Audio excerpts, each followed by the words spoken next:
शिंदे को सूबे की कमान, फडणवीस को भी मिला इनाम। बीजेपी का प्लान सक्सेसफुल, अब राजनीति पावरफुल। महाराष्ट्र में पॉलिटिकल थ्रिलर, उद्धव का गेम ओवर। सियासी फिल्म के 11वें दिन की शाम अटकलों और अनुमानों पर पूर्ण विराम। एकनाथ शिंदे ने महाराष्ट्र के 20वें मुख्यमंत्री के तौर पर शपथ ली।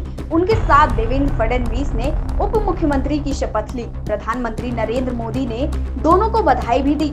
लेकिन महाराष्ट्र में जो हुआ वो एक पॉलिटिकल थ्रिलर है। सुप्रीम कोर्ट ने जैसे ही फैसला सुनाया कि गुरुवार को फ्लोर टेस्ट होगा, उद्धव फेसबुक लाइव पर आए और इस्तीफे का ऐलान कर दिया। अब सवाल कई हैं, आखिर क्यों गिरी उद्धव सरकार? कब लिखी गई महाराष्ट्र सियासत की पटकथा? क्या 2019 में लिखी जा रही थी सियासी महाभारत? कौन उद्धव सरकार के लिए बना नासूर? देखते हैं एक नजर। क्या 2019 में लिखी गई महाराष्ट्र की महाभारत? 2019 में महाराष्ट्र विधानसभा का चुनाव हुआ। बीजेपी सबसे बड़ी पार्टी बनकर उभरी, लेकिन सहयोगी दल शिवसेना ने मुख्यमंत्री पद की मांग रख दी। बीजेपी ने पवार परिवार के अजित पवार को तोड़ने की कोशिश की। देवेंद्र फडणवीस ने शपथ भी ले ली, लेकिन चंद घंटों में पासा पलट गया। शिवसेना ने बीजेपी का तख्ता पलट कर दिया, पाला बदला और एनसीपी और कांग्रेस के साथ मिलकर सरकार बना ली। उद्धव ठाकरे अपने परिवार से पहले सीएम बने। जब ये सरकार बनी तभी से बीजेपी खेमा उनकी कुर्सी खींचने में लगा हुआ था। क्या कोई केस बने उद्धव सरकार के लिए नासूर? ऑपरेशन लोटस को बिजनेस टाइकून मुकेश अंबानी के घर के बाहर विस्फोटक मिलने और एक्टर सुशांत सिंह राजपूत की मौत के मामले से धाड़ मिली। दोनों ही मामलों के छींटे एनडीए सरकार तक पहुंची। पहले वाले मामले से बात एनडीए सरकार के गृह मंत्री अनिल देशमुख की गिरफ्तारी पर रुकी। विस्फोटक मामले की अहम कड़ी पुलिस अफसर सचिन वझे ने आरोप लगाया था कि उन्हें 100 करोड़ की उगाही का टारगेट दिया गया था।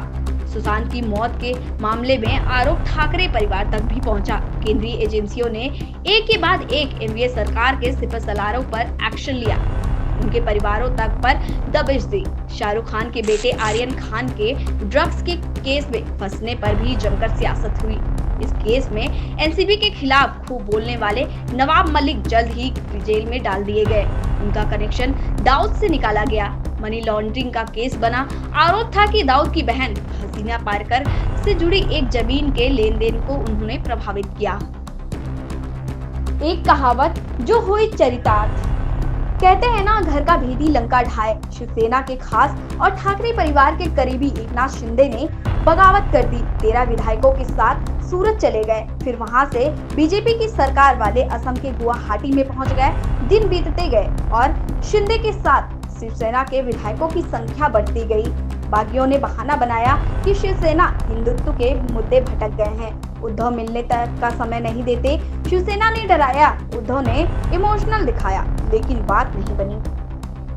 बता दें, पिछले 2 साल में जितनी बार भी उद्धव सरकार पर संकट आया, मराठा शत्रप शरद पवार संकट मोचक बनकर खड़े हुए। लेकिन इस बार ऐसा लगा कि उन्होंने भी हथियार डाल दिए। शिंदे की बगावत के शुरुआती दिनों में ही उन्होंने ये कह दिया कि ये शिवसेना का आंतरिक मामला है।